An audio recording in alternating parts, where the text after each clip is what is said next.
Raider Nation, what's going on? It's Mitchell Renz here, host of the Raiders Report, and a report popped up earlier this week that said that the Raiders are looking for a wide receiver one. Light bulb should go off in your head and go, you know what? If the Raiders are looking for a wide receiver one, they might also just be looking for overall depth because I like Jakobi Meyers, I like Tre Tucker, but at the end of the day, we need more depth at that wide receiver position. So the names that you're about to see here on today's show are going to be around NFL free agency and then also a few players that the Raiders could potentially trade for. And I'm going to do it based on categories. The first names I'm going to talk about are low tier, not going to have to spend a lot of money to go out and get them type of receivers that I would want Pete Carroll and John Spytek to bring in. Next level is going to be some mid-tier guys. You got to pay probably in that $7 to $12 million range. And then the high-tier players, where if you go out and you get them, it's going to cost you a lot of money. So the report from Vic Tafur on the Raiders wide receiver one says this. The Raiders feel Jakobi Meyers is a good number 2 option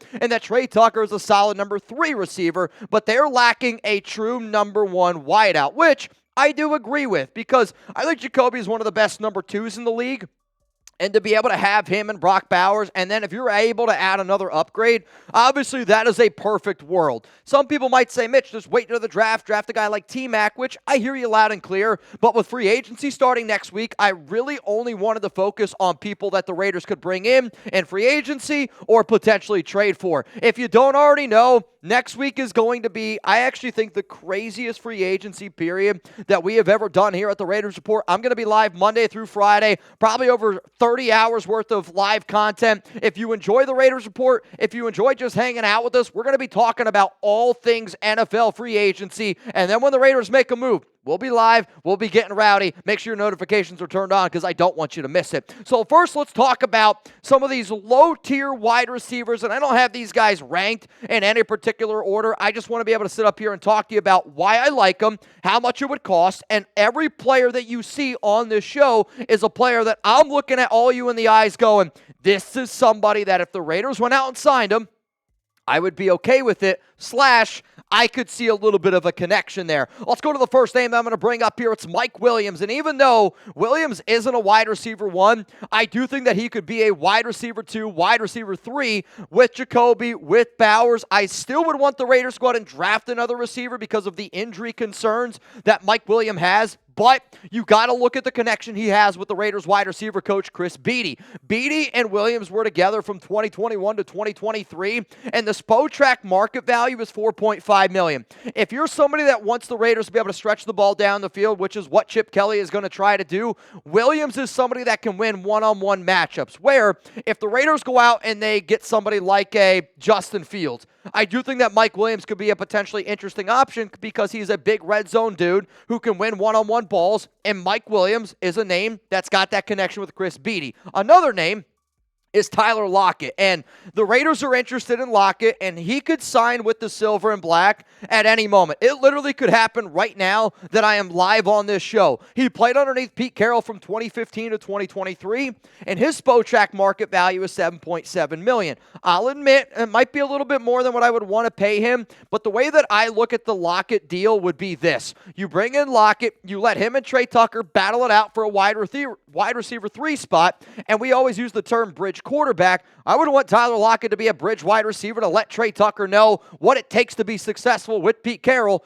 in the NFL. Bring Lockett in on a 1-year prove-it deal. Let him go out there and prove that he's got another year left in the tank, and then you hand the keys of the car to Tre Tucker. But the way that you could use both Lockett and Tre would be interesting to me in a Chip Kelly offense. Here's going to be the pinned comment, though, on today's show. I want you to name one wide receiver that you want the Raiders to add this offseason. It can be in free agency. It could be via trade. I want to know one wide receiver that you want this organization to go out and bring in. Let me know down below, please.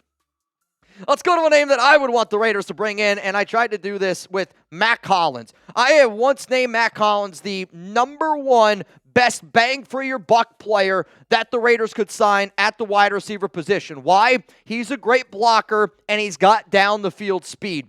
If you bring in Justin Fields, Mack Hollins is somebody that I'm going to sit up here and pound the freaking table and say, got to bring him in. Great special teams gunner, getting up there in age a little bit at age 31.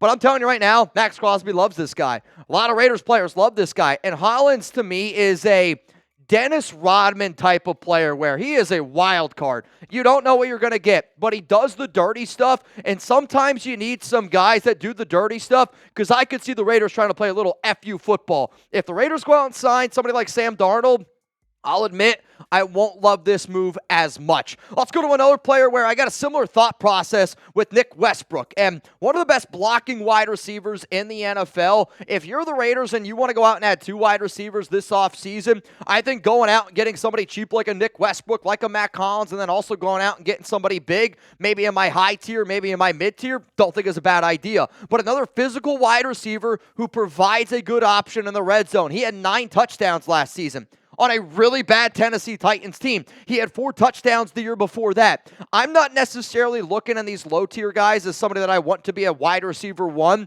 but I need to be able to put dudes on the field in a running situation, and that's what Nick Westbrook would be able to help you with, where, you put Westbrook on the field, you're not going to use him the same way that you would use somebody like a Tre Tucker. So that's how I would think about that. Let's go to another player here who I have as a low-tier guy, but he's a big name, and it's Brandin Cooks. He played with Tom Brady in 2017, and I can remember Brady speaking very highly about Mr. Cooks. Last year was the first year since 2014, which when he was a rookie, that he started less than 13 games in a season. It's not going to cost you a lot of money to go out and get Cooks, but at $5.2 million, if you're telling me we have a precise route runner, Cooks paired with Aaron Rodgers, Cooks paired with somebody like a Sam Darnold would be how I would want that structure to go. Brandon Cooks with Justin Fields, Russell Wilson, I don't love that one nearly as much. So we have gone through all the low-tier wide receivers. Now we're going to go to some mid-tier names. And I'll admit, one of the mid-tier names that I was going to get to actually just got traded to the Houston Texans, Christian Kirk, for a 2026 7th-round pick. I'll tell you some other mid-tier quarterbacks here in just a moment. Before I get into it, though, I got to give a shout-out to the #1 daily fantasy sports app out there, Prize Picks. And wait till you see my Prize Picks lineup, because I'll tell you exactly what I'm doing this Saturday. Easy, exciting daily fantasy sports made easy. Prize Picks is America's #1 daily fantasy sports app. Why? Because of the fun and entertainment that you're going to have when you're watching whatever you're watching. So for me, for example, this weekend, I'm going to invite some of my boys over. Alex is having her girls' trip. She's in L.A. She's on her bachelorette trip. So I'm going to have a dudes' weekend, and I'm going to get the MMA fight, and I'm going to sit there and watch it. And I don't know a lot about the MMA. I'm not going to act like I do. But when you sit down and if you go more or less, guess what you're going to root for? That's what you're going to root for the entire time. It just makes it that much more interesting. So if I know I'm going to spend 2 to 3 hours on Saturday watching MMA, then this is just another reason for me to be able to put a little bit more money in my pocket and just enjoy the fights that much more. I'm not going to sit up here and act like I know who's going to win. That's a lie to you. But I am going to be able to say I'm going to have a lot of fun. And if you're like me and you plan on watching the MMA fights on Saturday, go to Prize Picks right now. Download the app today. Use code CLNS to get $50 instantly after you play your first $5 lineup. Sign up today and get $50 instantly when you play $5. You don't even need to win to receive the $50 bonus. It's guaranteed. Download the app today. Use code CLNS. Get $50 instantly after you play your first $5 lineup. Prize Picks. Run your game. So like I said, Christian Kirk, he literally just got traded to the Texans, and this is something that can happen before the new league year starts. I know it was reported yesterday that Christian Kirk ended up getting released by Jacksonville, just like Rodney Hudson, just like Gabe Jackson, technically just like what could still happen with Gardner Minshew. Essentially, they let teams know that they're going to release him, which is why Houston said, well, before you just go out and outright cut him, we'll give you a 7th-round pick and we'll take on his contract. And they said, yeah, we'll take whatever you're going to give us. 7th-round pick in 2026. Let's go to another player here, though, that maybe he's replacing, and it's Stefon Diggs, who tore his ACL last year, but he should be good to go by week 1, according to reports.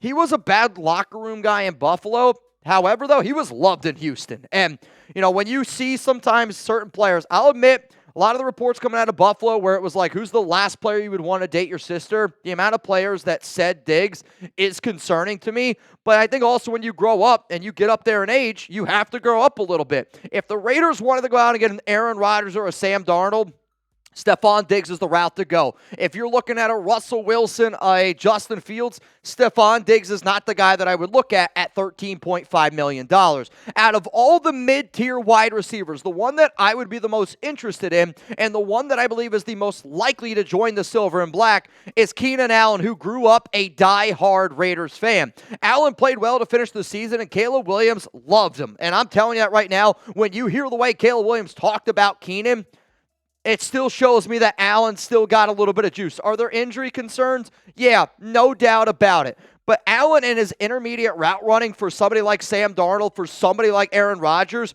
this is the route that you want to go. On top of that, he's got a great relationship with our wide receiver coach, Chris Beatty. Beatty was with him in Los Angeles for 3 years, and then when Beatty ended up going to Chicago, he brought Keenan Allen over there with him, and that was a trade for a 4th-round pick. If the market value is somewhere around $11.1 million, I think it's an okay value. Obviously, you don't know how healthy Keenan's going to be, but to me, this could be a route where, let's say the Raiders spend big in some other areas, and instead of them going out and getting a true number 1, but they want to make sure that they get another really good number 2, somebody like a Jakobi Meyers. I could see the Raiders doing Keenan Allen, Jakobi Meyers, Brock Bowers, and that could be an offense that this team might be able to put together. Coming up next here, though, if you want a wide receiver 1, this is where we're going. And I would say that these are the clear top wide receiver options, though one of the names I'm going to throw in here will surprise you. And it's going to surprise you because you're going to hear the name and you're going to go, man, there's no way I'm doing that. Hear me out. Hear me out. I got to show some love to our 2025 Bang MVPs. I actually just saw Ventrak down below in the live comments. What's up, Ventrak? I see you. He was our January MVP. Nabman was our February MVP. If you want to be our March MVP, right now the leader of that pack is Lord Cameron Abbott. Whoever bangs the most in March, I am going to hook you up with something that I think is the greatest Bang MVP award that we have ever given out. Also, though, we're talking about wide receivers, and there's going to be a lot of people say, well, Mitch, I just want the Raiders to draft a receiver to be a number 1.